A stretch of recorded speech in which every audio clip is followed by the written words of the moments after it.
I had tried out and been picked up by JTF2 at CanSoftCom. JTF2, that's the top tier of special forces in Canada. That's the tier one in correct? Canada, yeah. So upon being picked up by JTF2 on a successful selection performance in the spring, you get what's called joining instructions. And one specific instruction on the JIs, or they're called, is you will be fully vaccinated. The platoon warrant stood at the front of the classroom of all of us, and there's, I don't know, dozens of us there, and he said, who here doesn't have their second shot or any shot or anything like that yet? And only me and one other guy put our hand up.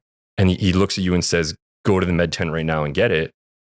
That's what I did. You know what I mean? Of course, right. So I get it. And that night I had just horrific night sweats, fever, shakes. Fast forward a few more months and it's just sort of situation, no change. Like the same thing every day, fighting to get out of bed, the back pain growing and growing and growing. I could barely walk.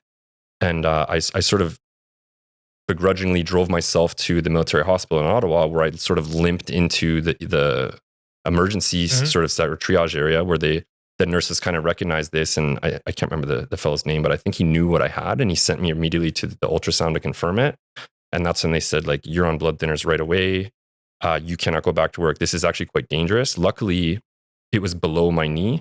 So a blood clot that's anywhere above the knee is exponentially more dangerous and problematic. And I ended up at this hematologist, and I said, I've been doing a lot of reading because I had a lot of downtime. So I did what you're not supposed to do and did my own research. I did my own research. And I said, aren't blood clots one of the listed side effects of this? It seems to be relatively common amongst people, especially fit people. Yes. I found out fit young people had these sort of elevated risks.